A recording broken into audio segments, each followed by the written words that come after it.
So we are here with Sonja and Ryan. Sonja and Ryan, two of our friends. And the way we usually start stuff off is like say your name and say if you were in a group of kids and they were like going around saying who they are and what they did, how would you introduce yourself? Like, my name is Pat and I coach fitness or like whatever it is. So say your profession, but in the view of a kid. It doesn't have to be a profession. It could be how you view yourself. Got it. Should we? Okay. Whatever you want. Great. You first. Ladies first. I knew it. My name is Sonja. I work for a organization that makes sure that kids have fun when they play sports called Positive Coaching Alliance. And I also own a CrossFit gym. Just keep going. We also own a CrossFit gym and a physical therapy clinic together here in Santa Cruz. Yes. My name is Ryan DeWitt, and I fix people. So I'm a physical therapist. You said like as a kid would see No, that it. was good. That's yeah, kind of what that's what my kids think I do. I don't know if it's true. That's what I try to do. That's fantastic. And we also own the CrossFit gym. Nice. Cool. Nice. And you have two kids? We have two kids. How old are they? Milena is 8. She'll be 9 in December. And then Max is 6. Okay, cool. And one girl, one boy? Yes, correct. Yep. Thank you. So what's the main difference? Like, we don't have a girl, and we're never going to. What is the main... Well, we'll have a fourth, maybe, if we can afford it. But well, then it will be a boy. I mean, it won't. It'll be a boy. Yeah. Like, we're getting 4 boys if that happens. But such an absolute, like... Oh, I guarantee it. Okay. Like, and if I guarantee it and I'm wrong, then we end up with a girl. That's a win-win situation for me. So what is, in your experience, the main difference? Like when you look at your kids and you, something that you can attribute to gender. Because I think there's a lot of like just personality differences that kids can have. But is there anything that you can like look at the two kids and be like, that's because they're a boy or that's because they're a girl? That you can see between raising a boy and a girl? Milena is much more as the older sister as well, but she's just a lot more nurturing in general. Mm-hmm. The way I always kind of thought of it when we had first a girl and then a boy was like the girl kind of wants to figure out how to interact within her environment, whereas the boy is like, how can I affect my environment? Like go up and like slam things and like push things and kind of like, hey, what happens if I do X? Where the girl's like, well, how does this work? But in like, how do I make it all work for everybody kind of thing? Does that make sense? Like almost like a socially versus like a physical way. Yeah. So I don't know. That was something that always struck me about, at least with our children's dynamics. I think that they're also just the way that they are, a very typical girl and very typical boy. That's fair. And I don't know if this is something that we fostered. I don't think so. I just think the way that they're wired, Milena is more like Ryan and Max is more like me, and Ryan has some more female tendencies. I'm joking. But it's okay to be feminine. You're joking, but you're serious in terms of the dynamic between like you are a bit more domineering as far as like control and your relationship, right? Am I wrong about that? She makes the rules. She makes the rules. This is clear. The kids know this too. Right, and that's the same in our relationship. Yeah. So I feel like I'm okay speaking about this because I am one. No, but that's not classically, I guess, in this current day and age. It wasn't classically the feminine masculine relationship, right? Yes, but we have very traditional gender roles in our relationship, I feel like. Yeah, with the tasks. So do we. Sure, that's fair. I will say though that like the way that my household, like being raised, was I was an only child, but it was very much like my dad was my mother and father split when I was very young, but my stepdad, fantastic human, was definitely the very supportive of everything, but my mom was like the one that was kind of calling the shots, and it's not. Shockingly, it's not that different. Right. To a lot of that. So you're an only child too, right? So you're both only children. Yes, correct. Mm-hmm. But then you had 2. The second so one out of our league. Yeah, for sure. Really a moment of weakness. I mean, thank goodness. But yeah, when weakness.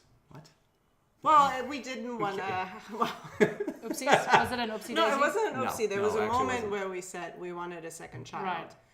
And then a bunch of stuff happened at my work where, I was like, this is just too much right now. Let's not, maybe think about it again in a year. But I was already pregnant.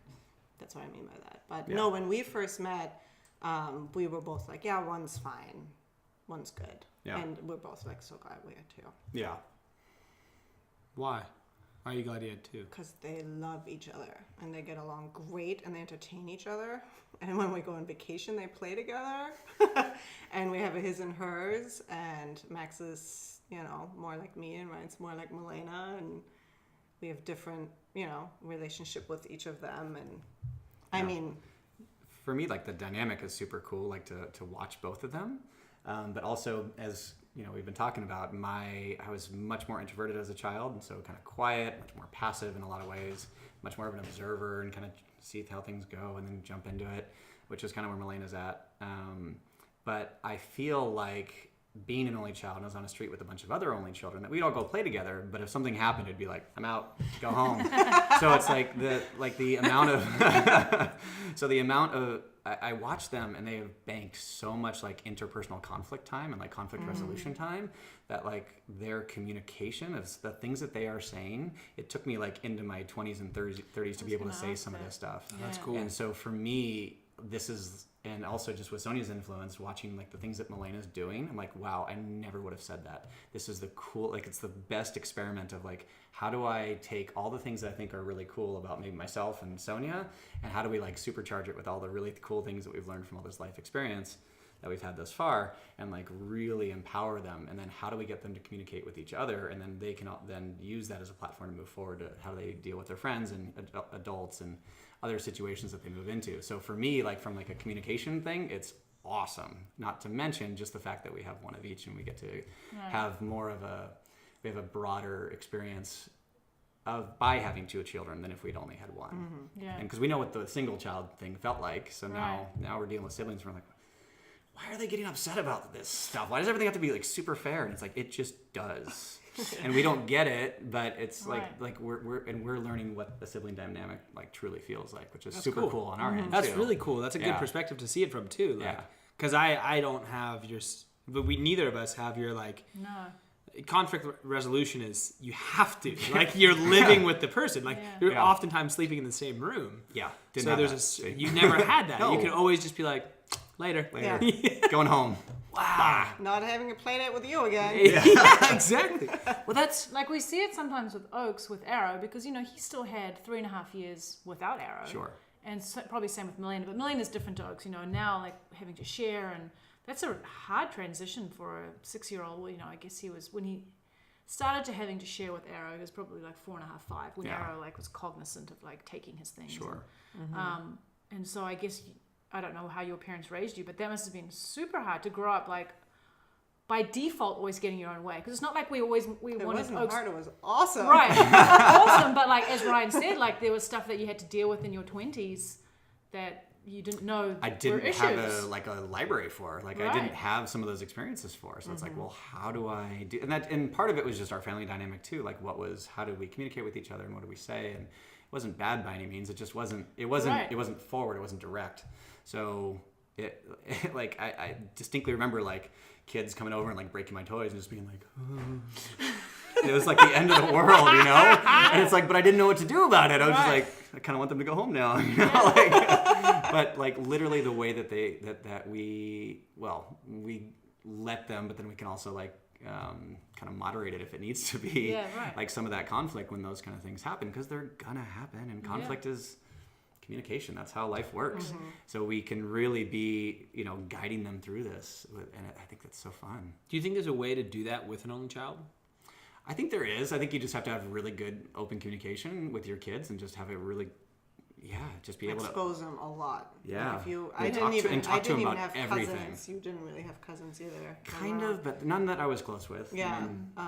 And I grew up like pretty. Sounds bad. Not alone. Like I definitely had friends, and my parents were very social and had a lot of friends, but we didn't have this one family that we grew up with that had a bunch of kids that I was, friends with from 2 to 16 or something. So I think that if we had only had Milena, I think that would have been a big thing for us to just make friends and have a lot of contact time with people who have a lot of kids, to expose her more to that. Yeah. But I never felt not having siblings was a disadvantage. I never knew I missed anything until really now, when I see them and the strong bond that they have and how much they love each other and how much they're learning from each other. And now I'm like, man, it would be cool if I had a sibling that... I have a half-sister, but we didn't grow up together.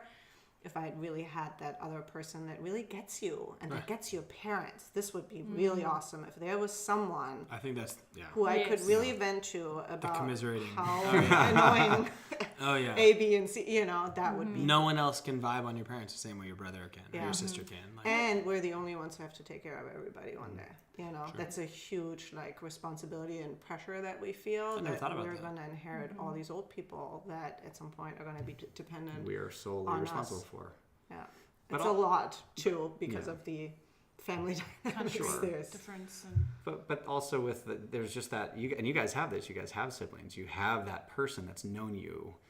Well, if you're the oldest, you're the oldest. No, you're not the oldest. The oldest, me and John G. That's right. There's two older, yeah. That's right. But you've known John G. literally since the day he was born, right? Totally. And so you guys have these bonded memories from so far back. You guys have such a closeness because of that. Yeah. And it's that's just nothing. I have childhood friends, but we're not even close to that. Even talk to them. No, really. No. Once a year, some of them. Yeah, I'm closer to my brother than I am to my parents. Yeah. I've said that before on here, but it's just there's no one who is in my space quite like that all the time. Right. Or that I was on the same level, developing psychologically the same way. It was, I'm really close to him. I can't, I've ran into a couple over the years, siblings who are just not close, and it's just tripped me out. Yeah. Where I'm you hate your brother that much or your sister that much? What went wrong? Right. Well, they might not have had the same parenting that you had. I think that's what it is. The parents fostered that love. They had that foundation there. Yeah, I'm sure there's a lot involved with it, but just to have it see wow, I'm so close. That's such a 180 degree experience. That's so different. What was we were watching this. There's a Hulu documentary right now called Mind the Gap, and it's this guy has been filming skate videos. It's this young kid who's been filming skate videos of his friends in Iowa or Illinois for the last since he was 15 and now he's 25 or something like that. So he's the last 10 years. It's less skating videos and more. He was filming he started filming skate videos and stuff, and it was just his friends, and then he filmed these videos of his friends growing up, and then his friends having kids, and his friends going through being an alcoholic, and his friends and it's their relationships and their dynamics with their families, and each one of the three kids this town in Illinois is just a really horrible place in terms of crime and poverty, and I say horrible place, just unfortunate place. And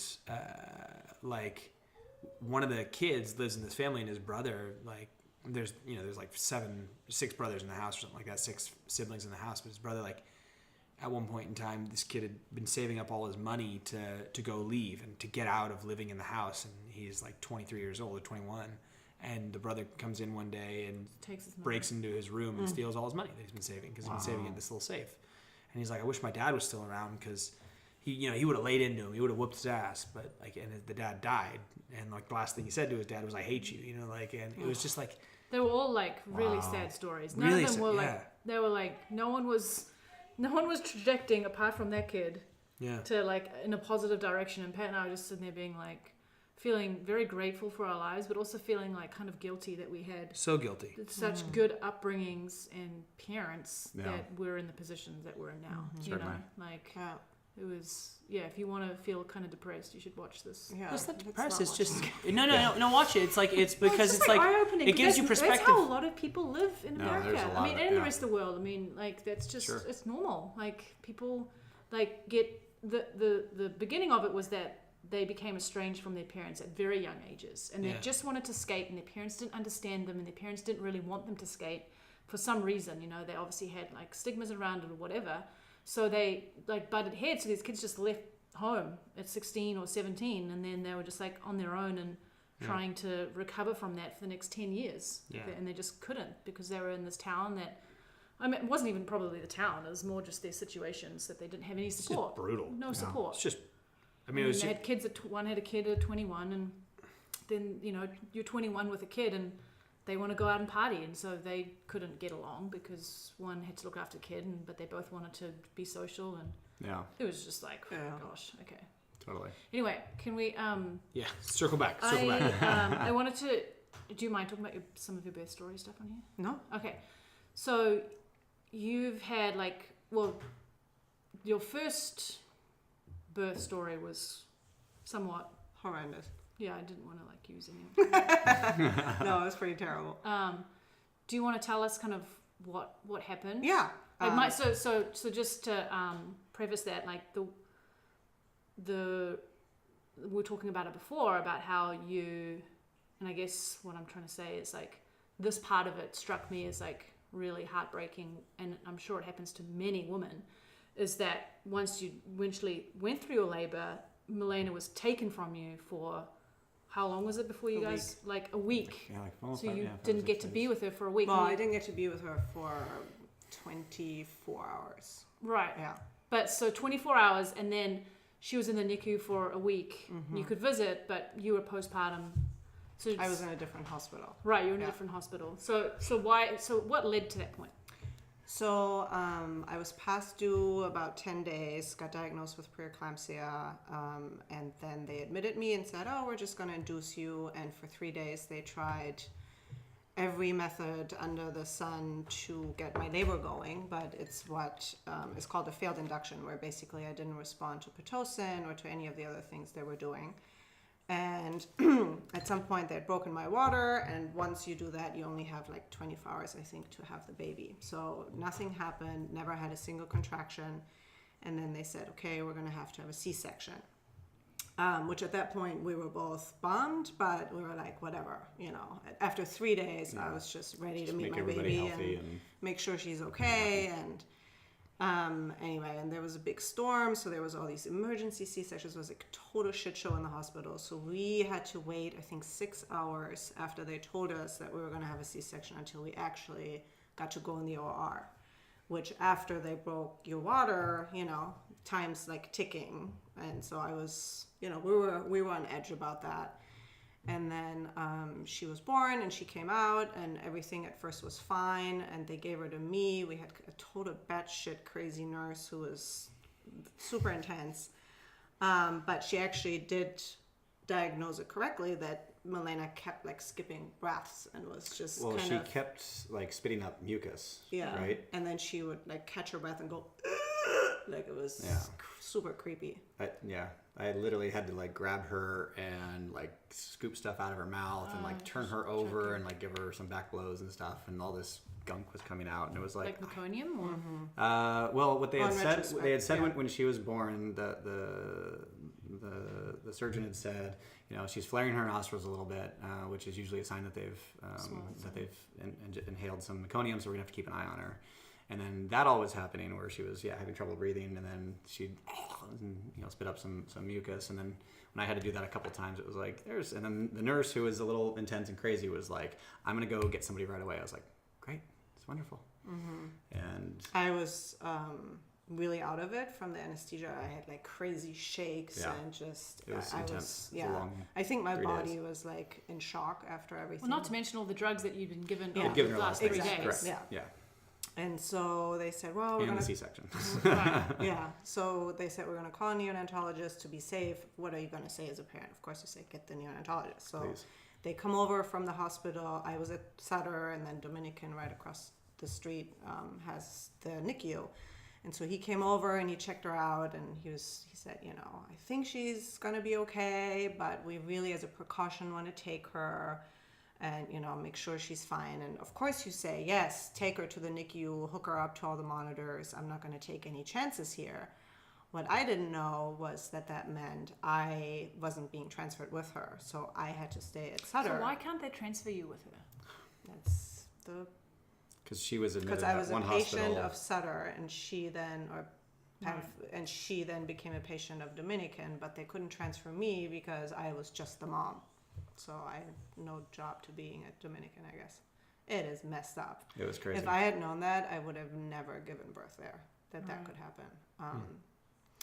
So anyway, they took her, and Ryan then, kept going like back and forth. The first day, I was pretty out of it. They took her in the morning, and I don't remember much of that day. So I didn't see her that whole day. And then the next day, they put me in a wheelchair and like wheeled me down. And then Ryan drove me across the street in the car, put me in another wheelchair to go see my baby, which was amazing to be like reunited. But I also, and she latched right away, and I was able to nurse her, which was like really important, and just, huge, like just sigh of relief. But the last thing I wanted to do was go back to the other hospital. Right. So I ended up staying way longer than I should have, because they can't give you the drugs to go. So basically you're on all these pain meds, and then they were wearing off while I was still at Dominican. Oh my God, I never forget the pain that I had on that ride home. And literally like a junkie going into Sutter and being like, give me my drugs. Like, so all I could do pretty much for the next week while she was still over there was go and visit once a day. I was just so pooped. I had a much easier recovery with Max, but I think my body was just like tapped out.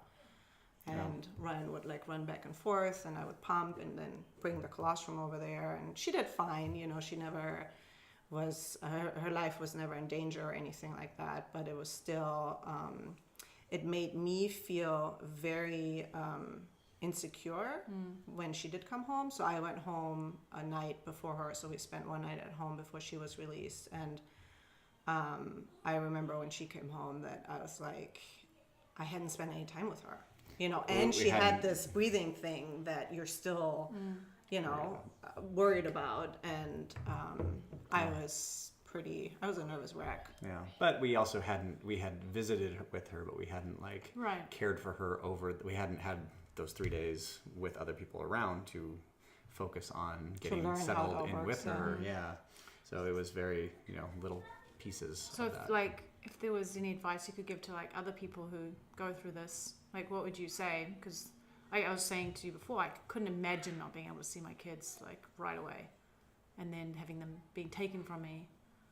Like, I had my second at Dominican, which is not as fancy and not as, beautiful of a facility, but it was one of my most cherished memories when Max was born, who unfortunately also was a C-section because it didn't work again, to just be with him. And even though I was in a hospital, just to have this baby who was like perfectly healthy, and I will always remember those 3 days. It was a very healing experience. My second C-section was a lot more calm, and we had a much better like team of doctors and just the people that cared for us and everything. It was it really helped me preparing for that birth, and then going through it, and then taking a completely healthy baby home really healed that wound of what happened. Until after Max was born, I think that was all pretty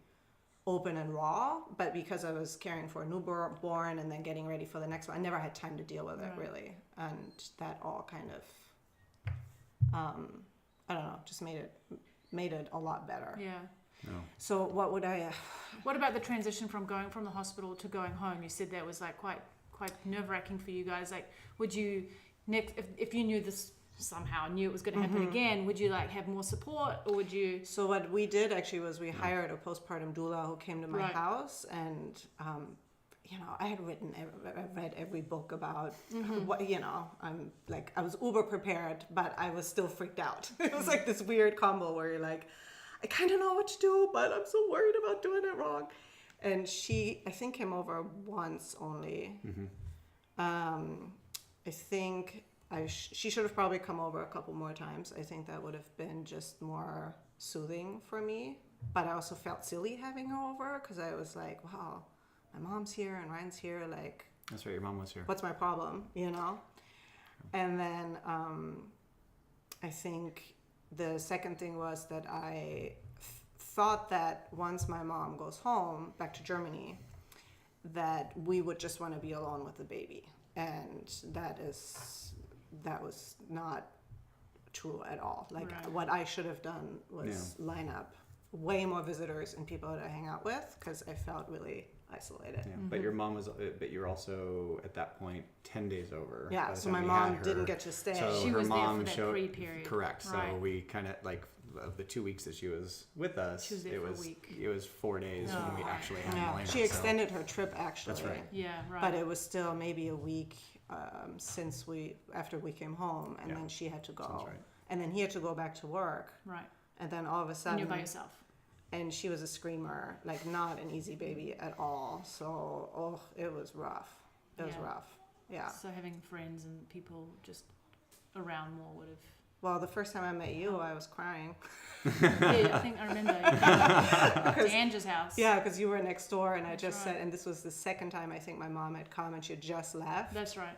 And I knew, okay, now I'm going to be alone again. Yeah. You know, and I was I'm not a crier, but I was like, I'm going to go next door and hang out with my neighbor. And you guys were from New Zealand sitting on the couch. And I'm like, Sonia, I'm sorry. They're like, who's this strange lady? I don't remember that. I do. No. I yeah, remember. Yeah. That was Yeah. the first time I met you guys. I was bawling because my mommy left me with the newborn. Suck it up. I think if I can speak to that just for a second too, Yeah. that the fact that we felt like we understood the risks of like how these things can go, and we felt like very mentally prepared to be like, it's a C-section, like that's not what we had envisioned, but like let's get everybody healthy. We didn't see that second like that additional what if, like that what if they need additional care, and I think that. Even though it's such a small percentage, I'm sure that actually end up getting, going to the NICU for some additional care and staying there for, 3 to 5 days or whatever the protocol might be. But that like she said, it totally changed our decision for when, Max's birth. It was just like, nope, we're not going to mess around with like the smaller hospital that has a little nicer stuff and food and whatever it might be. It's like, nope, this one has the services. It's literally across the street. There's, it's not putting us out any. And it was just, there was a ton of peace of mind of just knowing that should anything happen, that all those services are right there to a very high level, as opposed to like, yeah, we can handle it if we just need to go look at them real quick. But if anything else, that like I think they only had like a level 1 NICU and they like literally never used it at Sutter. Not their fault by any means. They just were not set up for it.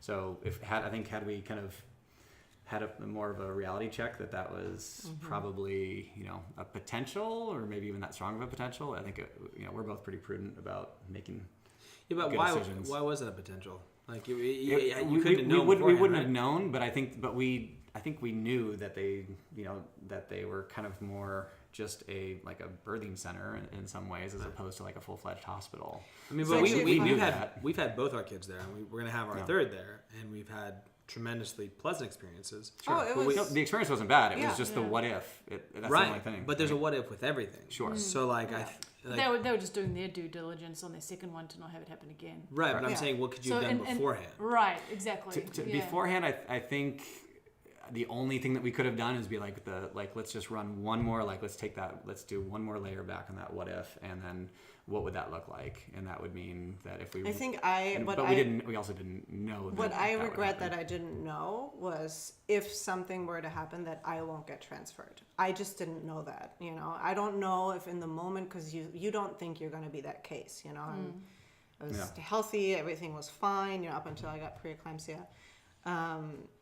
So would that be the time that you could have transferred? Hey, I got preeclampsia. No. Send me over. You could have.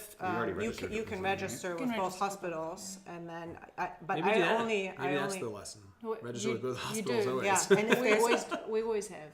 I think we had only registered. But no, I think we did register because you have to. I think it's like your OBG is always like, make sure you register at both hospitals. In case there's a real shit. Oh, and also, or if you get there and they're full, that's then that's you right. have to, then they send you to Dominican anyway. And so. maybe when I heard preeclampsia, maybe that was the point where we should have said, well, then let's maybe go to Dominican, Right. But it wasn't the preeclampsia that caused all the issues. It was the failed induction, which also happened with my second baby. So it's just my body doesn't want to go into labor. So no matter what they did, I never had a single contraction. But it was the meconium aspiration that then is sent her what to gave the her the NICU. breathing problem, which Yes. sent her to the NICU. So So it's like a chain of events that was out of. Unforeseen. And I'm not saying don't have your baby at Sutter. I'm not saying that at all. No. I'm just We're just trying to see. You know, if I had the magic wand, I would go back and just have my baby at Dominican and not have had that experience. And I think that they do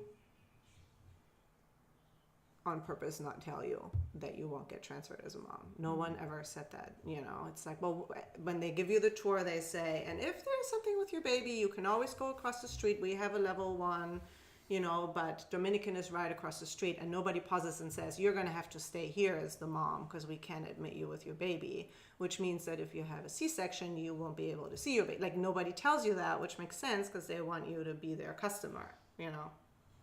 Do you feel closer to Max because you got to be with him right away?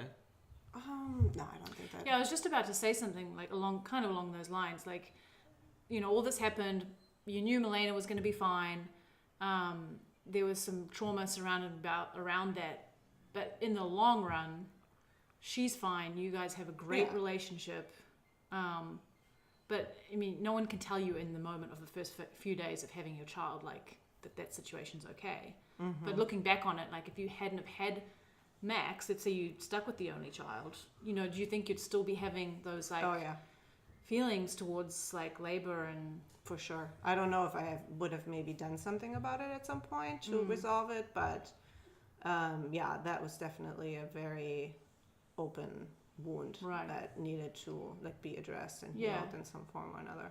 And I guess I didn't realize till now, like when you know, we talked about Sonja has like a bucket list, and on her bucket list was we were talking about it one day, and it was, I think it was when we were pregnant with Arrow, and you said was to be at like a natural birth. And I was so confused because I didn't know that you had never gone into labor before. Mm-hmm. You were like, well, I didn't have a normal birth for both my kids. And in my head, I'm like, we had C-sections, but what do you mean you didn't? Because I said something about like contractions or labor, and you're like, I don't know how that feels. And I was like, what do you mean? Like, to me, it was just like this rite of passage that if you have children, you've gone through some form of labor before maybe you've had an epidural or whatever. Mm-hmm. And so, you were like, can I be at Arrow's birth? And we just weren't ready at that time to have like people in our room. But we are now because it's a third, and it's like, oh, let's just have a party time. Really? Yeah. It's really pleasant. No. I know, Birth is fucking gnarly. I know. Like, to an extreme. Like, the fact that humans have been doing it for as long as we have is insane. Like, the fact that without the technologies that we have... all living creatures? True. All living creatures. But there's just... I am blown away by what happens with birth. It is the most intense experience ever. And you've been through it. And you can go through it again when you watch her go through it. It'll be spectacular. Well, and thank you guys for making me check that off my bucket list. Yeah. I was like asking random people and strangers that were pregnant, and no one really Is this weird? Yeah. I don't know you. Yeah, but I hope that like helps. I mean, who knows what's going to happen? Maybe I'll be more traumatized. Yeah, I know. That's what I'm saying. Like, oh no! You might have like some sort of relief. You might be like, oh well, I'm glad I didn't go through this. You know, like I'm not saying that. You know, we'll have a follow-up podcast after. So how did this go for you? Break this down, play by play. Yeah, and, well, I'm hoping that because it's the third, my water's going to break and I'm going to give birth an hour later. So you might miss the whole thing. But, I'm aware of that risk. But I am moving in around November 10th. Yeah. I rented the cottage. You're basically going to be the doula. So I wonder who that booked out with. Yeah. The 2 week. So you guys, we'll switch subjects just a little bit, but you guys have we have a lot of friends, a lot of couple friends, but you guys have a really strong relationship, at least from the outside. Like, I don't know what your dynamic is on the inside, but like everything that I see is like you guys seem really solid as a couple, and you're very different as a couple. Mm-hmm. Like as we kind of touched on earlier, like you're a pretty powerful female in terms of like, this is where it goes. This is it. This is like this is my schedule and blah blah blah. You can say just because she's German. Yeah, she's a crazy German. She's like, Virgo also. Virgo, which German, apparently type A. German, type A to the extreme. Yeah, and it's not that like Ryan's effeminate by any means. Ryan's like guns are twice the size as mine. He has so much testosterone that he's bald. Hair falls out. Hair falls out. Like incredibly masculine, but just like I think much like myself, like you have a little bit more of a emotional energy compared to our spouses. what do you think, if you like reflected on your relationship, is something that continues to make it work the way it does? Because like you guys are very different. Mm-hmm. Is it that, or is it like, what is it? It's interesting. I think I almost want to point to it like it's literally that complementary type of relationship, but not just even in our personalities, but just as how we approach life and parenting and problems and whatever it might be. It's just everything is really done in partnership. And so we have, I don't think that we've never like sat down and talked about like, had like the core values talk or anything like that, but we've just always been so aligned that whenever we talk about stuff, we are always trying to get to the same place with it. So we're always able to, just match up. Would you say your values are really similar? Very similar. Yeah. Super similar. Yeah. I've attributed our successes to that. Is like Taz and I's values are very similar. Yeah. Like we could not be more different when it comes to Everything. almost everything. Yeah. But our value structure is almost identical. Yeah. Same. And it's like it's almost an unspoken thing, right? Like you don't need to talk about it. No. It's just how it is. No. Maybe that's like the thing that people, the one who matches your value structure. Yeah. It's not. There's so many other things, that of course go into a relationship or how you become attracted to a person in the first place. But literally, like when we first met, we had both kind of come out of these relationships and we were both a little guarded, and literally we started talking and it was just over. It was just like done. This is like wrap this up. This is what it's going to be. This is who it is. And as we talked, we just got so close. We talked about like real things and all that was.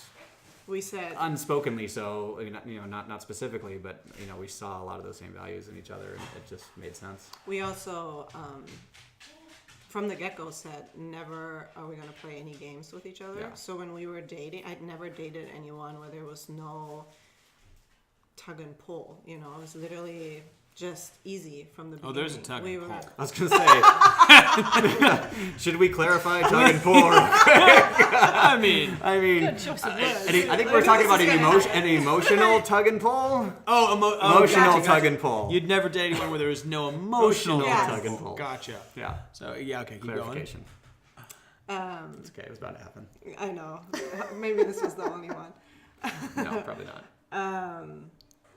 So no, it was like it was just easy, this is crazy, but to this day we have really not had a fight. Yeah, I don't see you guys as fighters. We've had disagreements and and maybe dropped an F-bomb or something, but it never once or twice, a few years like years in what ago. context would the F-bomb come up? Like if you No. No, not like that. Yeah, No. that's what I'm saying. I don't More think like what the Did you see that F. movie last This is- night? Yeah. They said fuck. That's the F-bomb they I dropped don't on think each I've other. ever heard Totally. you guys Or swear. I F and disagree or something like that, Right, where right. we get heated, but we've never had like a real fight. Where Heated's even like it's years ago. it's happened on like there's been a couple. It was probably on of her things. side, Ryan, Oh, that totally, she's saying totally. it. I That know, she got yes. really mad. I got more and, mad and than- you were probably like, Yes. oh, okay. Yeah. Well, again, to Whoa. speak to that dynamic, like with Sonja being very type A and like she's very direct and she's German and she's German. Did I say that again? Yeah. But Jeez. but I'm also very American. mellow Sorry. and like I guess you could call me. I'm a little type. I mean, somewhat. I'm probably more on the type B side than the type A side when it comes to Not certain bad, though. things. But I always told her, like, if I really care, like, you'll hear about it. So for some people, it's like, well, what do you want to do today? It's like, I don't care. It's like, I He honestly literally does not do care. not care. Which Like, what do you is want for great, dinner? 'cause I get to make all the decisions. I don't care. Like, just food. I want food. Can we just have food? Yeah. Something that I don't care where it comes from. Yeah. But if I do care, I'm going to let you know. Yes, and and that you will. and like it's almost like since that's been something that's just been established, it's easier to kind of listen. I guess Yeah. when I do speak up, it's like, okay, I'll take a pause and we'll actually let's talk about If he this. really insists on something, then I will almost immediately go with it because I'm like, oh, he's speaking up about it, so that's what he wants to do. So yes, let's do that. Sounds like you're good because communicators. 9 of the 10 times he's going to be like, I don't care. You decide. Maybe which 19 I out of love. 20. Yeah. Yeah, or even more. Realistically. Yeah, it's a good ratio for me. But when things do come up, very advantageous for you. But when things do come up, we're also able to just say like, hey, this is what's going on. Like, this is how it seemed like. This is how it felt. Like, can we talk about this? And we've been able to do that kind of all the way through, which is, again, me not having the personal conflict background. This is like a whole another level. But that like clarity and that directness and just being open is, it's huge. It's paid dividends in my life, but also in my relationship. Do you ever keep secrets from each other? Yeah, I think that's one of the things. I think if you have a foundation of secrets, it's not good No. for a relationship. Sometimes I wait with the timing to tell him stuff. That's you different know? than a secret, though. I haven't told you this, but we're getting visitors from Germany in 2 weeks. Are you serious? Yeah, sorry. But I wouldn't say that's a secret. I've known for Because like 3 you, weeks. you have to tell them We at just some had point. some- Yeah, but at some visitors. point in time, that's going to come out, right? When Remember they that new arrive, surfboard that I well- wanted? Yeah. This is a non-negotiable at this point. Yeah. Yeah. But again, I know. Whoever it is, I don't know who it is yet. I love you guys, but I do not know about this. but again, I don't think that's because you're gonna find out, right? Like I think the deep-seated ones were like the shitty stuff, like parts about your personality, or like Right. Yeah. or like parts of your past that were certain things that you just don't let it. I don't know. I feel like starting up with not no secrets, but like letting secrets, just not continuing to create new ones. Correct. Or even just being forthcoming and like just being super authentic with one another. Well, And that we has met always under been, pretty funny circumstances too, because when we met, I was still legally married, which you told me. which I immediately told him. But being, how should I say? It was a little bit of a shock for you in the moment. Yeah. And so, but he came around and waited for the divorce to go through. But I think like that's like you were still married, and Yeah. and you told him. But it's not like you were still living there. There was No, the no. relationship was long It was just a dissolved. paper at that point. Correct. Yeah, just for full disclosure. I had something to do with my German status. So so you do have a very similar part of your personality is where you guys are both very structured, like with scheduling and timelines and just kind of like overall appearance. It's very like clean and tidy and everything. It's complimenting you. In a way. It felt complimentary, actually. In a way. Do He you? took it as a Do you? I was like, that's amazing. I feel great right now. I'm like, oh, Do you? Where is this going, Pat? Well, I mean, within a raising of a child, there could be too much structure. Do you ever feel like that's something that happens, like within the raising of the kids? Is like you guys embody structure. Like I don't know if it's your German background, and I don't know if it's like you're just going with what she does, but like I look at you guys and I just see pure structure. Like I'm never gonna stray away from something that I've set because it's set. It's on the calendar. It's gonna happen. We've had this that way. planned for a month. This podcast. Right, and whereas Structure. Structure. right, whereas I'm like. yeah. I can change. Let's forget about that. We'll do these things. And like, do you ever think that like, do you ever reflect on that and go like, maybe this is too much structure We for a have kid? planned unstructured time though. But that's not unstructured time. Is that a thing? Like, well, no, but that alone is not unstructured time. But when we go camping, for example, or on And vacation, leave then we're the very- next morning at 7 a.m. It was the mosquitoes. Come on. You couldn't structure for the mosquitoes. Like, it's camping. Like, it's pretty sure you're gonna get mosquitoes. We wanted to get out. That was an inside joke of sorts. We went camping with Yeah, these that guys. That was pretty miserable. I mean, I love They set it all you up. guys. Fair. I did not know there were Fair. mosquitoes. She fun. forgot there was mosquitoes fun. camping. It was a fun weekend. It was a very fun that's, weekend. That's off topic. Sorry, off topic. Pat couldn't help himself. He's been She waiting. brought it up. She brought up the camping. No, she you- brought up No, the I camping. said that when we Oh, go when you out go of town camping, or we it's- go camping, You don't structure your then- days. Yes, Sometimes. and the, You mean you don't? No, I I just feel like you make it sound like I totally agree. Everything is very structured and we live by our schedule and that's my sweet spot. Like that's where I feel comfortable, but I don't feel I'm very aware that kids need free time to just explore and do their own thing. And I don't think that my kids have a whole ton of it, maybe like your kids do. I think they probably are less structured. But I am aware of it, and I try to incorporate it into our daily or at least weekly lives, where they do have time where they just do whatever they want to do, and they just play or go outside or. It's like 30 minutes a week. Structured, unstructured time. Structured. I have a question though, and this is, we've actually had this question a couple of times from some of the listeners asking, because a lot of times we have people in here either homeschooling their kids or they, live different lifestyles. I don't want to get into that yet. Well, why? I do. Because I want to hear the resolve of this structure thing. No, but I think this plays into it a little bit. Yeah.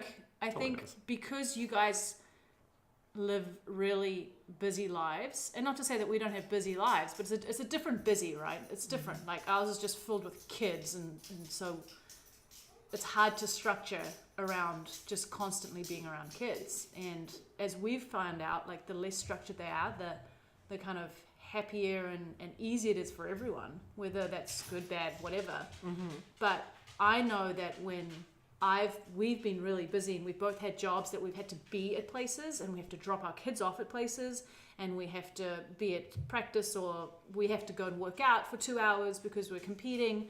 We have lived much more structured lives, and we're happier that way. I mean, you probably don't even know. I'm the one doing the structure. Happier what way? Happier when we're more structured in that sort of a lifestyle. When Ryan has to go to work every morning. At what time do you head off? More or less depends on the day, but I know when the kids are supposed to be at school, and I take them 3 days a week, and So you have your days that you take the kids. Totally. You have your days. You have other people helping. So Yeah.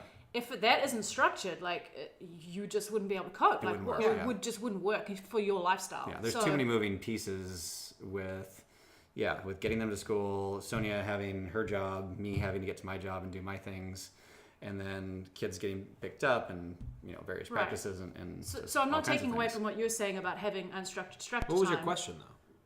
My question was does that, because I was just saying how for us, when we're structured, when we're busy, it's easier and we're happier. Mm-hmm. Do you think that's part of it, or do you think if I disagree with you about that's why I'm asking. I'm asking them how they think. Do you think if you had a life that was a lot more freer and you weren't as busy, you weren't having to do a 40-hour work week, would you be less structured, or do you just like living that way? Me personally, yes. Sonja less, but I think that's more. That's just how you're wired. I think that's just but so many of your strengths play into that, because that is literally how that order is such a comfortable place for you. Does your brain feel but in a really positive way. Yeah, I can't stand it. Yeah. You're the most structured person I know. Probably. I'd agree with that. Yeah. Me too. Yeah. And you're also talking probably one of the least structured human beings you know. Yes. Fair. Also fair. Also true. And I thrive where I am. In terms, so I'm not. It might sound like I have contempt in my voice at some point, but I don't at all. I'm just really curious as to how someone lives life so regimented. Yeah, you and I would not be good as married people. No. I'm actually decent if I'm told what to do. It's true. He he follows directions. I probably really well. could do a similar thing to even if I have a job that falls into that, I just do it. Yeah. But where I'm at in life, if we would have met now and you're like, hey, do all this stuff, I'd be like, hey, no. If it needs to get done, I'll do it. But it doesn't need to get done right now, Yeah. But okay, so back to my original question though, do you think that any of that, because you structure time for your kids, but as we know with raising kids, you can tell them all the stuff you want, but what you model for them is generally what they'll adapt or bring on board. Mm-hmm. Yeah. And what you're modeling for them is intense, constant structure. And do they? Maybe they don't see it like that. I don't see it like that. They're just going to school and they're just. I don't think she's No, she doesn't see it like that. Is what she said. Yeah. I think that Milena really likes the structure, and she's definitely, she wants to know what's going on every day, because that's how it's been for her for the last 8.5 years. That's she's our culture. yeah, Mama, who's picking me up today? What am I doing after school? Or, as I say goodbye in the morning, it's it's Monday. Who's picking you up? Just to make sure she knows who it is and what's happening that day. But I don't think that for them, I don't know. Am I damaging them long term because they're so structured? I hope not. No. So what I would think is like, if you don't get something structured, how do you feel? Me, for myself, I prefer to have it structured. But if it's not, how do you feel? It depends on the situation. I think that the older I get, the more okay I'm with it. Right. And the older I get, I can be a little bit more spontaneous or just let it go. Right. It also totally depends on the situation. You know, again, like if we're on vacation and there's not like 5,000 things that need to get done and I'm not like spinning 5,000 wheels at the same time, then yeah, I can relax a lot easier than in our everyday during the week life. But generally, yes, I'm definitely more comfortable if I know like what's going to happen this week and next week and next month. Yeah, I think I feel you a lot more because I'm very similar to you. Yeah. Like even though there's a lot of free time and stuff, like in my head, like I don't tell them, I'm not keeping secrets, it's just easier not to talk about it. You guys have visitors coming too in 2 weeks? Yeah, cool. No, he would be the one to spring stuff like that on me. Yeah. I don't like people. She would have already told me 3 times, and then she'd be like, "Hey, by the way, the visitor's coming next week." Yeah. We have visitors coming. So that's why I I don't. 3 I times. would, like, it's in your schedule. I don't check my schedule. I have a schedule like that he doesn't know about in my head, and even like sometimes on my calendar, like that I haven't shared with him or something. You know, like just because, like he said, if he just gets overwhelmed with information and he doesn't take it in unless it's the day of or maybe the night before, he'll take it in. Yeah. But so I feel really akin to like you, and I feel like if we had lives like that with one older kid, one younger kid, one who's playing sport here and one who's playing sport there, and like if it wasn't structured, I would go crazy, and I wouldn't be able to do it. It would be so hard for me. And I think I've seen your spontaneity occasionally, like on the weekends when you've got structured time. Structured, unstructured time. And we've like somehow like we've both been free and we've just like met up for like a beach day or something. That's right. That's what I will say. I will say that you're willing to But you understand break she's your putting structure into that unstructured time by then organizing other Yeah, structured like, activities. We're going to the beach. Who's coming? Yeah. So I'm still organizing. No, what I'm saying is like, so check the other day, like hey, do you mind if Max comes home? And you like recalculate and you're like, oh, that fits better with the schedule, everything that's going on. Right, seriously. Yeah. And It so is- you're like, it is a calculation. it's a That was calculation. perfect. And you're like, Yeah. this fits? Yeah, absolutely, you can come over.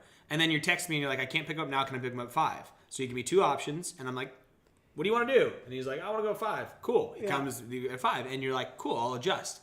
Like you have structure, but you're always willing to adjust. It's like you don't set your structure and then be like at the detriment of everyone else. I'm just gonna do what my schedule says. It's like you're willing to look at how stuff works.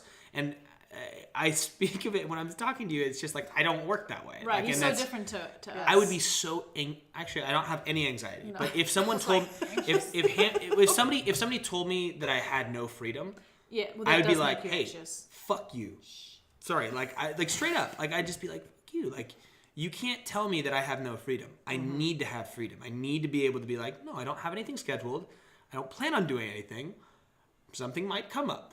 You know, like it, and keeping my options open. Exactly. Yeah. And might buy a forge and start making knives. Exactly. But he'll do that at like 4:00 in the afternoon. Totally. Where like he has no concept of time. Like, Which is like when the kids are or just you know it's like really really unhelpful time. Dinner, bath, everything. like Like I remember even before we books. had kids, it would be like 1:00. And he probably doesn't even remember stuff like this, but it would be like, I'm curious what it hey, is. should we go play a round of golf? I'm like, it's nearly like 2:00 in the afternoon. Like that's a 4-hour thing. You're like, yeah?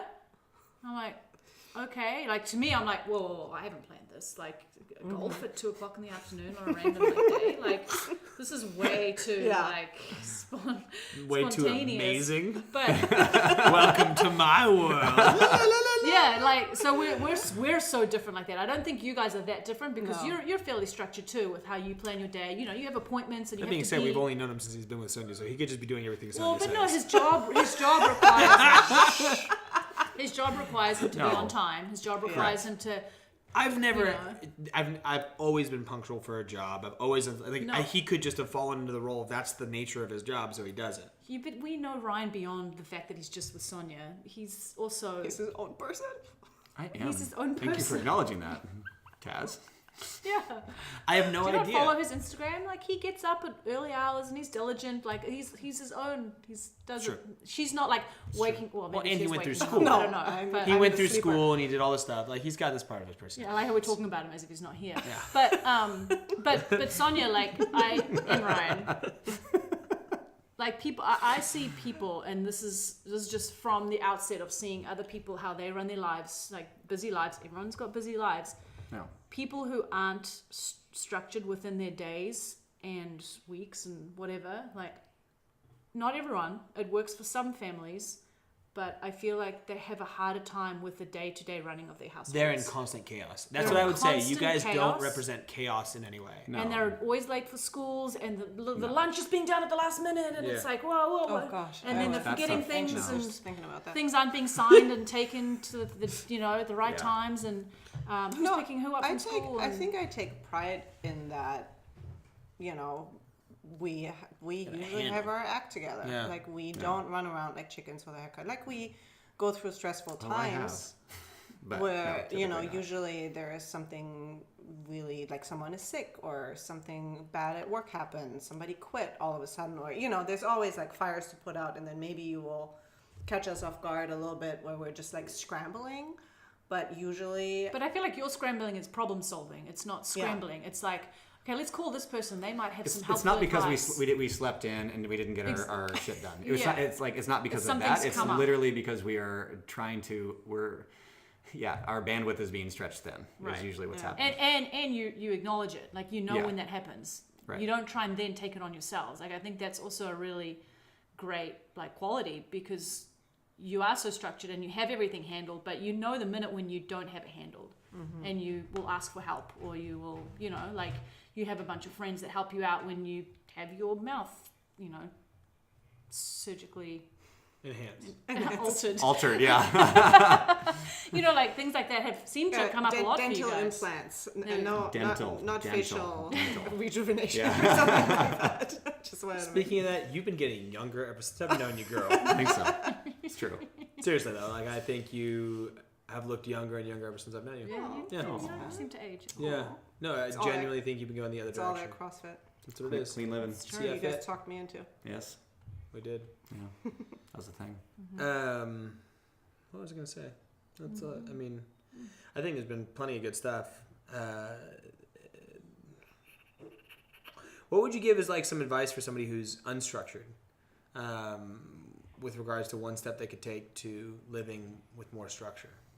I think first and foremost, like, do you like living unstructured, and are you happy with everything? like no one's gonna change without a proper motivation, like without kind of hitting that roadblock over and over and over again and being like, well, I just can't get to X, right? Like, that's, I think, forcing somebody, like you said, like, to force structure upon you at this point in your life, you'd be like, no, not Right. gonna happen. So, But so, say, look at my kids, right? sure. So my kids, I guess they'll get it from their mom a little bit more, but, like, because I think that's a fantastic quality, to be able to, like, plan stuff out and look ahead and, like, be like, okay, I want this, this, and this to happen. No. Like, I think you inherently model that, right? I think that's the plus side of having a structured life and showing that to your kids, is, like, that'll inevitably happen. No.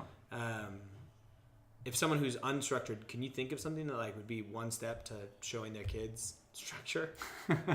Or is that just how you are? I think I think it's really hard to teach someone structure if they're not, like Ryan said, inherently motivated to learn it. My first husband was the polar opposite, like, artist, type B, never filed a tax return in his life, just, Nice. and for, I forget how long we were together, 7 years, I think.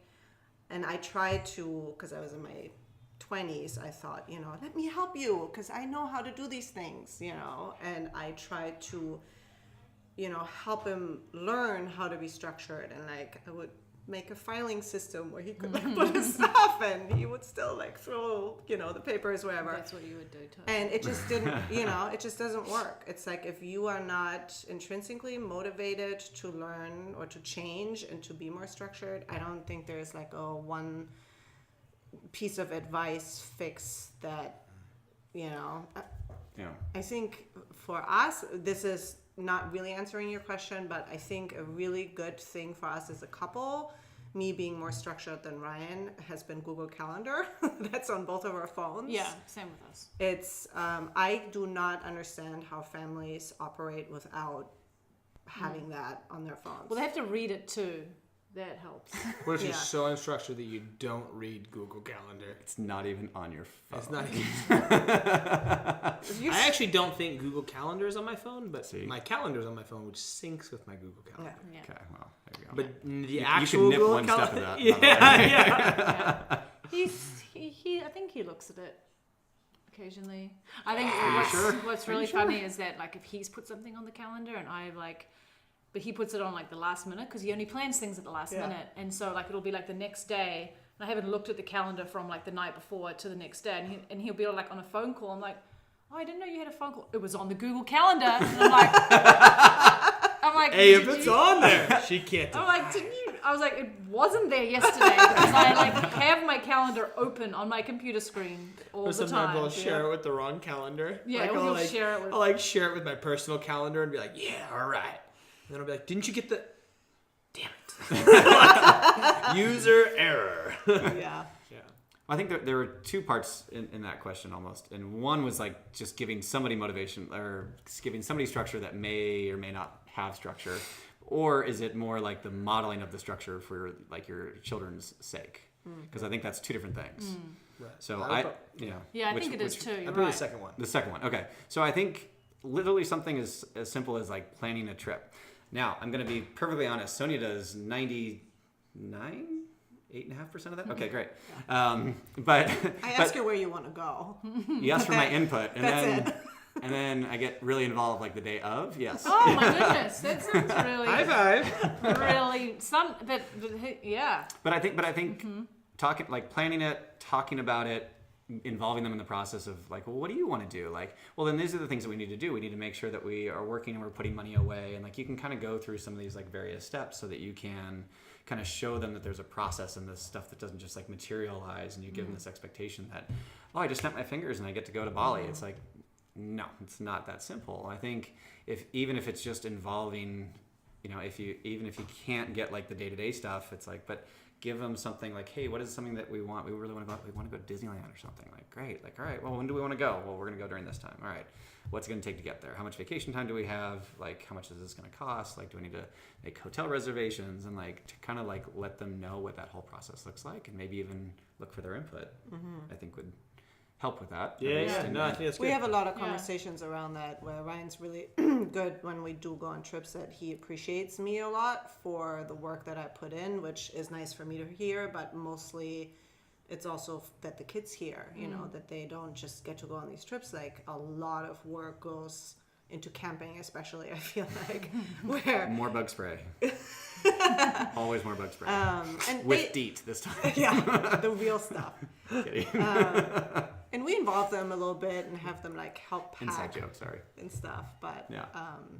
I think that's really important that your kids don't just get the stuff handed to them on a silver platter. We always try to talk about how fortunate they are that they get to take these trips and get to have these experiences. And my mom always says to me, gosh, like the experiences you provide your kids are just, you know, amazing. And I always don't know if she's being critical, if she's saying like you're doing too much and you're making too much of an effort, or if she's complimenting me, but that's her being German, so I can't really tell. Speaking of Germans, what do you think is the biggest difference you're seeing from raising kids in America and being raised in Germany? Do you see there's like because there's also like there's an age difference, right? There's a generation difference. But what do you think is the biggest difference that you're noting, that you're seeing happen more commonly in Well, I can American households? compare it to my girlfriends back home who have kids that are my Oh, yeah, kids' yeah, age. yeah. So That's good. I think the biggest thing is that they're a lot more, what do we call it now, free range than we are. There are helicopter parents for sure in Germany too, but my best friend's daughter, they live in a big city, and she's always been very self-confident, very, you know, this is what I want to do and I'm going to do it. And she has an older brother.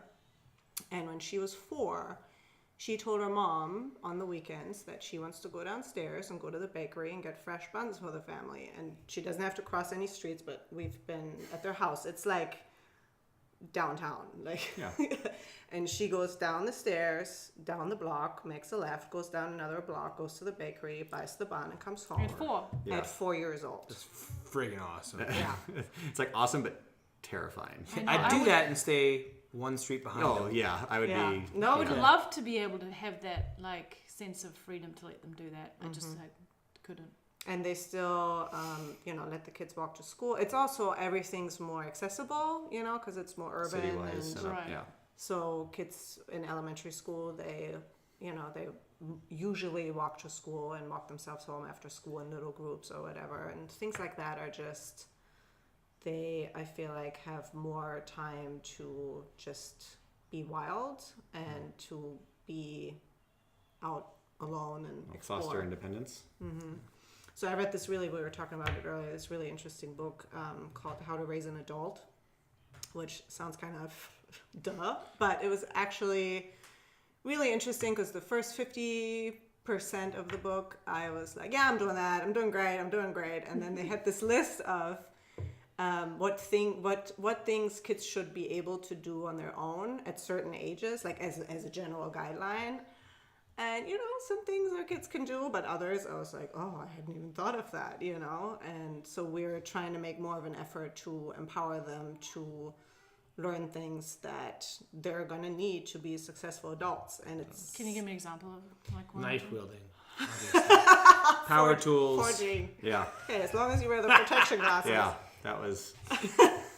Was that fun to walk into? I'm just Yeah. curious. Well, just walking in here today and seeing all the boys play with the real power tools, like... It's terrifying. Ryan would never, ever do that because he's captain safety. So I'm type A, but I am way more free range than he is. So I let my kids climb on stuff and do stuff where he's gotten a lot better. But where he used to be like, careful, don't do that. A helicopter less. But Yeah, he's gotten a lot better. It's a drone. It's more like a drone. Yeah, like a helicopter. 1,000-foot view as opposed to like But seeing him like sawing something with a real saw, and I was just like, that's effing awesome. Like, he should be doing more of that, And he does, like, when he fixes stuff around the house, he will take the kids and show them how to fix stuff and like get them involved. And yes, we're trying to raise them as adults that they know how to change the batteries on a fire alarm, stuff like that. and But- these things called light bulbs and stuff. Yeah, but you don't actually let him use your drill. I don't believe I've let him cut anything I mean, let's be real here. I think it's like or wield a mini katana. yeah, sword thing, yeah. Like But at a it's log. like steps. Haven't done that. It's step. Yeah. It starts Started one with place. knife throwing. It started with Started with knife throwing. It started with a carving knife. Like it started with whittling. Oh yeah. And within 30 seconds, he cut towards himself and cut his thumb. Yeah. And it was like, hey, here's your one rule. Cool, you broke the one rule. Yeah. So this was and you with the learn. first child. The second child didn't. He's just gone straight into the knife. He's straight into knife wielding and all that sword, stuff. But I've got progressively more and more dangerous tools. So I like, in my head, I've trivialized tools like a miniature sawzall. Like it's still a power tool, still a sawzall, still could F you up if you use it incorrectly. But in my head, I've like, that's not a chop saw. That's not a full-blown power saw. That's not a reciprocating saw that'll just like whomp right off your arm. Like Strangely, he we could- both have the same like outlook on stuff like that. I'm not like that stuff doesn't. I think you trust me with them out there in a way. Yeah, if it was like if we were standing on a cliff, I wouldn't trust anyone. For some reason, that's my like irrational Cliffs fear. are hard. Yeah. I just Yeah. I get so terrified. we all know, Tess. Oh But- my goodness! But sharp things and like because even like your brother, like he was terrified. Like he came in here and like told John on and I me. were like kind of commiserating it. We're like, this is like a nightmare, isn't it? He's like, yes. He was like, Arrow's just walking around with that knife. I'm like, oh, Oh, well, you should have seen what he was doing with it the other day.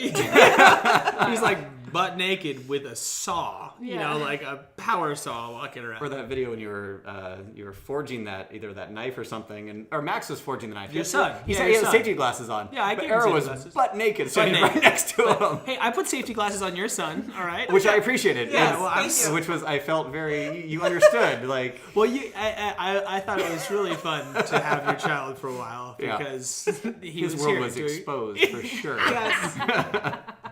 he came back a better human. way Now less eat structured. chicken. That's all. Way less structured, yeah. No, that was fun. He came home really dirty. But No, I'm he kidding. would have been filthy. Like he had. We still had his one- soccer clothes on from the day before. Yeah. He didn't even sleep under a blanket because it smelled bad. It's like, sorry, this is. Well, to be fair, I wasn't here No, with the, no, like the it's- bedtime process. And to be fair, it just for clarity, Like- we are 100% okay with everything that Yeah. happened. I So would have this is definitely not slept this is not in that blanket. we're not mean I jagging kept here. and I was way safer with him here. You know, Yeah. like I wouldn't leave them out with saws or Yeah. a heavy knife or something like that because my kids, I know what their thresholds We don't are. leave them out there with stuff like that. No, either, no. though. And I noticed we went back our out there kids and you're are like, oh no, I put all the power tools away. I was like, oh thank God. Yeah. I can sit down. That was my next step. Right. Yeah. We don't trust them that much. Fair. But like I'm always like keeping an eye on them in the corner of my eye. But like when there's other kids here, it's always like okay, I'll pull it back a notch because I don't know what their comfort Well, and level also Their like comfort level they or get value like, structure or oh, whatever it let's do is. this, or Yeah. I can do this, or They just don't Well, I know. think They just you- don't have the comfort level with it. I think you guys do a great job of really empowering your kids Yes. to trust their own abilities. Like just watching Arrow, how he was helping you cook and oh, put that's the so stuff- painful for me. And explore. Oh, yeah, and totally. I can see it, but you just you can let it go. I don't know if I could. You know, I You try can. to. You can. I can. It's so Hear that God, that's not inflection? Where I'm like, they want to help cook, and after I read the book, I've been getting Yes, a lot better. you have, where, 1,000%. Where I'm just like, no, let's do it. We're gonna cook together, and I'm not gonna care that you're like touching everything. Sonia wears gloves every time she how you just like wipe down the bench. Yeah. She puts these big heavy duty gloves on. Of course, I mean why not? Touch my hands though; they're so soft. I know. It's mine part of our aren't. Mine are anti-aging process that we've spoken Question. to. Thanks, talk to me in 20 years. Okay, serious question though. You guys cook different food for your kids than you eat. Yeah. This is true. Why? Oh, it sucks. Sounds like a really like. Next question. It's the one big thing that I just really messed up on from the get-go. I was just really stressed about Milena not liking a lot of the foods we put in front of her, about her not getting enough food, just to like circle back to the experience I had with my first. It was definitely I didn't enjoy the first year at all with Milena. I don't think I had like postpartum, but for me being such a like regimented, organized person, having a newborn, and Ryan back then was employed somewhere, meaning he didn't own his own business, so he was gone a lot. And my family's in Germany. My mother-in-law, his stepmom, had never had her own children, so I didn't have a village that helped me. And so even though I had read all the books and felt like I had done all the research, I still felt really like isolated and left alone with a lot of that stuff. And my mom did exactly the same thing. So up until I was in my mid-20s, I ate like 5 things because I was an only child and she just wanted to make me happy, and whatever I wanted to eat is what my mom made. And if it was pancake every night, then I got pancakes every night. So I kind of repeated, I think, A, what my mom did. B, I wasn't strong enough to just say, well, fine, then you're not going to eat until you eat whatever I offer you and just let it take its natural progression. And then when Max started eating, it was like, well, I was already making all these other things for Milena, so he wasn't going to eat the stuff that we're eating. So it's... By the way, I think it makes sense with your circumstances with the difficulty you had with your first kid, and then like the worry about that, and like at that time, like you're fragile, like with the relationship you have with the kid from the very get-go, right? So I think it makes sense, like to justify what you did. I don't pass judgment on that at all. Yeah, I think my why question was more so like now. Yeah, so to come to now is like, I think that Milena has really been like turning around, and she's actually becoming a way more adventurous eater, and she's actually trying almost everything that we make. Max, on the other hand, is like, he's like me, he's tough as nails. Like, the kid is so stubborn. And yeah, I think that it's something we talk about a lot. I was gonna say, this is something. Yeah. This is a conversation that comes up somewhat frequently. Yeah. And I think that it is something that we are trying to do, where whatever we're cooking, we'll put on their plate as well. But then we always have like something that we know is gonna be the home run, but we'll be like, but you need to eat all of that. Like that's like a non-negotiable. But we're still not like, nope, this is the food that's on the table for the family, and that's it. So we're not there. I also want to add to that we mostly eat Foodsmith during the week, meaning we have like a food service that brings us meals that we just eat pretty much 3 meals a day. We eat Foodsmith during the week, and then on the weekends I cook.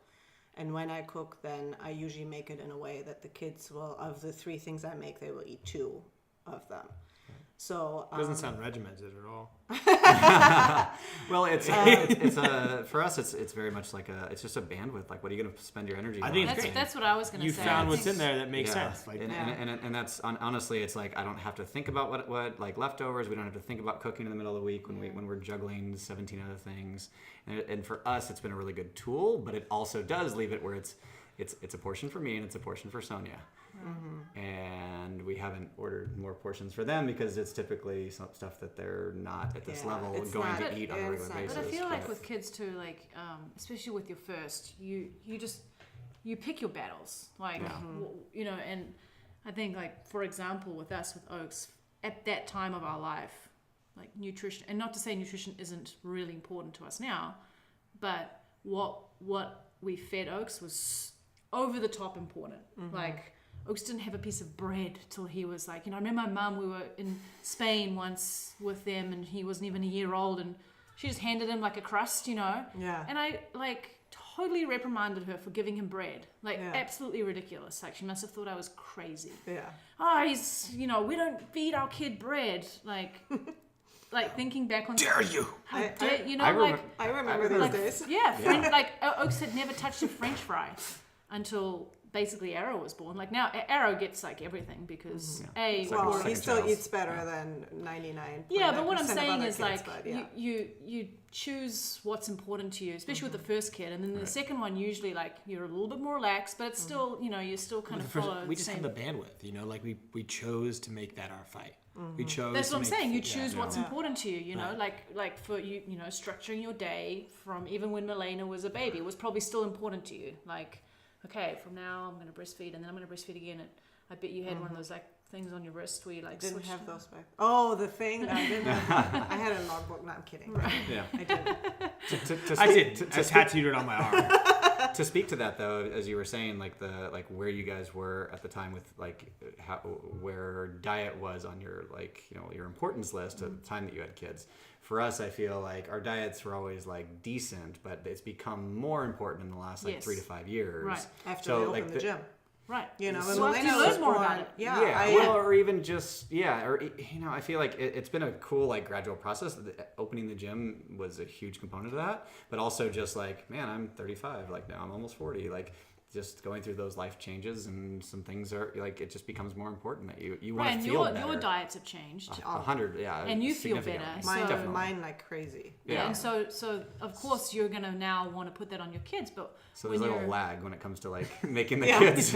Well, to be fair, but because it's like they're 9 and 6 now, soon to be 9 and 6, but so like I'm not trying to just sit here and like defend you, because Pat's just like throwing at you, but he said there was no judgment. We're good. No, I know. I don't feel that way. It's fine. She's strong. But the first thing I Force is said strong. was that this is a big regret of mine. If Yeah. I could redo it, I would do it totally differently. Yeah. I think that we did a really good job with, both of my kids are great sleepers. I think they're extremely well behaved. I think, there's a lot of things that we did right. The eating thing, if I could do it over, I would. Maybe I should just go balls to the wall tomorrow and say, that's it. We're all eating Food Smith. Bowl of chicken. Yeah, bowls of chicken for everybody. Bowl of chicken. You have one option, bro. Yeah. And just rip off the Band-Aid and get it done. But it's one of those, we're talking about it. And I feel like the approach we're taking right now is to like trying at least to shift them. And he eats protein and carbohydrates. He only eats one type of vegetable. That's like my biggest. But one thing that, like, in the mornings for our breakfast routine, the kids were having, just oatmeal for a long time. And then it was like, we're going to start, like, and I'm okay with that to a certain point, but I don't want that to be the dominant thing. So it's like, all right, well, what kind of protein and like fat are we going to bring into there? So for Milena, because she will eat eggs, she gets an egg every morning that I'll make for her. And then Max will not eat eggs, and he just will not. He's just going to be stubborn as all hell. So he gets a handful of cashews, and it's like that's at least going to do something. And it's like so they're learning that is important to us, and that's what it's something. Right. Those are components that need to be because leave Max to his own. He would literally just eat anything carbohydrate. But the interesting thing is when we did the Whole30 challenge with totally. the gym, we have a big board and we put every gym member can put like their name and what their challenge is. This might be I'm doing Whole30, paleo, no soda, no booze, no whatever. And both the last 2 years, the kids like put their names on there, and then every day there's a column. You love this, Pat. Yeah. And you get to check off, if you stuck by the people, go apeshit over this thing. Oh yeah. And my kids too. And so last year, both of them, it said no sugar, no treats. And both kids, and we put no pressure on them, literally went to birthday parties and just said, no, we're not going to eat the cupcake because we're doing Whole30. Which they were not, but that's what they call it because that's pretty what we're cool. doing. That's rad. Like, super cool. And that's just modeling right there. That was 100% modeling. There was no I was bride. like, there if you was want to nothing, go it have a wasn't anything cupcake, like that. you can totally have a cupcake. We just put a cross. It's fine. Like there's no. You just fail. That's all. Yeah. You'll just fail and you'll get a big red X Are right you next a to your loser? name. Yeah. if you do this. But it's cool. Like, It's fine. We'll still love you. So this year, Mostly. next Mostly. year, Mostly. we'll go a little further with that, Yeah. and I think that's where we're just gonna going to push it every year. Just and push it see out if 10, we 20%. can add some other. yeah, and I good think stuff. that's the age they're at now too, because the Well, they're thumb sucking cognizant. thing with They're Oaks is his choice too. Oh, yeah. Like we bought the thumb guard for him, but like even now, like he doesn't suck his thumb anymore, but he insists on putting it on at nighttime because like he still has that reflex in the middle of the night, and he was like, I can feel myself putting it in, and then I just take it out straight away, Mom. I take it out straight away. Aww. But I think maybe we should just have the thumb guard on just in case. Yeah. Like whereas perfect. 6 months ago, a year ago, like It he was would this. not be this. You're like, dude, you're not fighting yourself. Like he literally did that. Like, No, he's I done that can't before. stop. And like he'd be grabbing the other. He had like one. no And I'm control like, over it. It was just too Yeah. early. It was too soon. Like Yeah. Well, and He now, wasn't and now ready. they're at that age, which is like the super. It's this like right now we keep saying like this is like so awesome. yeah. this is as good as it's been because they're so like logical and rational Right. and like cognizant of Yeah, so we're many jumping things. back into a baby. And they still love us.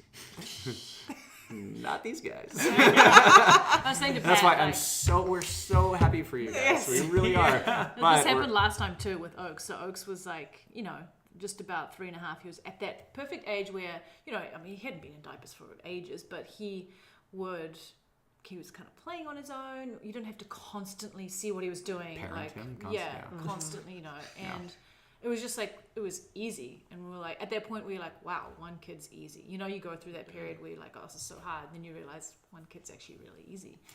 And then we had Arrow, so it's like start all over you again. only realize it's easy once you have two. Yeah. Well, and you only realize it's super easy once you have two. Right. But I think it gets more comfortable. it gets more comfortable and like you can deal with it. You've and- adjusted Yeah. to your complete loss of Exactly. freedom. And now we're kind of like absolute loss. we're at that place now with Personal Oaks and Arrow. Like space. they're both, they play with each other pretty well. Like they fight and stuff, but it's manageable. And, Agree. Arrow had stopped. Like he was when we came back from our trip. He had a big sleep regression. He'd just come into our bed every night because we were on our trip. we basically slept in the room together a lot, or he would sleep with Oaks, but he was new to a bed, so he would always come into our bed, and so he's stopped doing that by himself. You know, it's all just like everything's very easy right now. We're about to have a third, though. Now we're about to have a third. Yeah. Oh, you know what I did to get Oaks to eat eggs? I bought quail eggs. Oh yeah, because they're little. Because they're these little tiny And Oaks eggs. pops them in his mouth. And he one freaking time. loves it. He loves the fact that it's a tiny egg. Oh wow. So you buy them, they're like $1 for a dozen. Yeah. Like Oh, really? $1.49. And they're hard to crack the shell, but Wait, you make them hard boiled? no, I you just fry fry them. In the morning, I fry up little quail eggs. They're like 'Cause they're this like- big. I'll show you. Because I they're have just them. different. They're just different. Well, they're just and I small was and like, cute, you know. I was like, you see this egg? Watch this. You know, like tiny eggs. Like, You did your magic trick. did. That's what you did. he's like, what? Pat, can you come over? Yeah, it helps that he does Tuesday stuff like morning that. at Cook some eggs. 7:15. Yeah. Cook some eggs. 7:15. 7:05 actually. Yeah. That's about That's when we ideal. fry up the egg. Yeah. You should actually just take some and see what. You should. Like, Max, I made you eggs and hand it to him.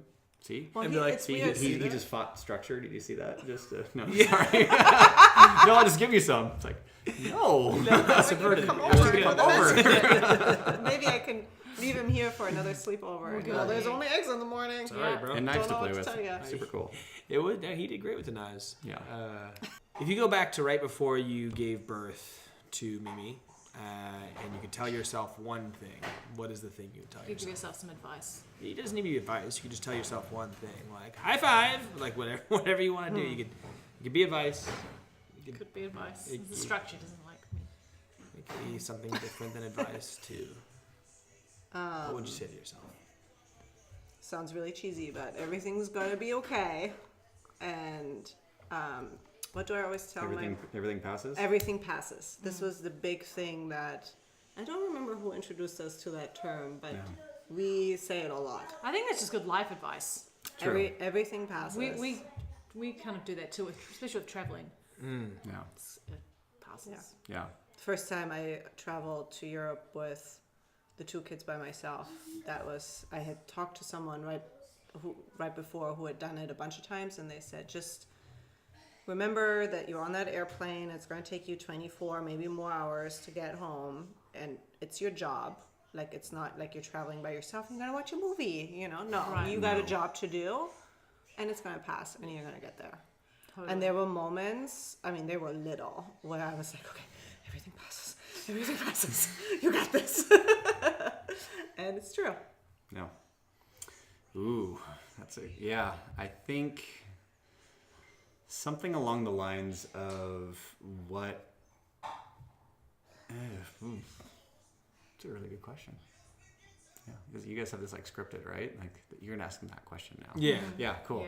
Yeah. Probably something along the lines of everything passes, but then this is just going to be such like take everything as a growth and learning opportunity, because there's growth and patience is going to be like the two things that kept coming up, I think, with being especially a new parent. Like once you've had one, you've already kind of like succumbed to that because it's not such an immediate change. But the patience thing was just that you can't. There's so many things that you just can't control when you're used to just like dealing with you and adults and everything. So have patience for that, and then just like, hey, you're gonna grow and you're gonna be better for it. You're gonna be a better human for it, and just take it all in stride. I think, I almost think my father gave me one piece of advice, and it was really funny because like I said, he and my mom split when I was like 2 or 3 years old. So the one thing he said one time was, you are trying to bring logic into like raising an infant. He's like, it doesn't work like that. And I was like, oh, you're right. Like that was so maybe I'd say something kind of like that but I think the patience and the growth thing was probably what I'd go with. Cool. Sorry, long answer. But. No, it's good. No, that's good. Works with pregnant women too. Trying to bring logic into And Just bring logic just the into logic. Just don't. emotions. No, Like, it's but logic and emotions. They don't always make. I mean, they don't. But even into the kid, like their behaviors, like why are they crying? Like, Right. because they cry. Like it's a baby. Like, it's just don't try to doesn't figure make it sense. out. don't figure it out. Like you roll with it, It was- and you just learn. You learn were to making be, a joke about me with the breastfeeding.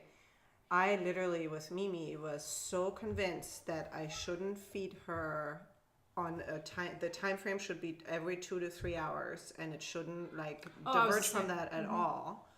And it was, I didn't have to write it down. Like I literally could tell you from when to when she nursed, and then if she was a scream, like every night from like 5 to 7:30 when he was still at work, she screamed her fucking head off. Oaks did too. And I was like, no, it's not time to feed you. And I would be like leaking through my bras, and I'm like, nope, can't feed you. I know. And with Max, yeah, it was not, and with Max, that was one big thing that I said even before he was born. I'm like, I'm going to feed on demand. If that baby's crying, he's getting some boob. Yeah. And the kid never cried. I did the exact same thing with Oaks. And we like, did the exact same thing. The exact same thing. And I was like, oh, he was such a hard baby. He was so fussy. It's like, no, I created that. I for sure. I think it's too. He had a little bit of colic because he would throw up every time he Mimi fed. too. Like, But maybe it was because we waited so long.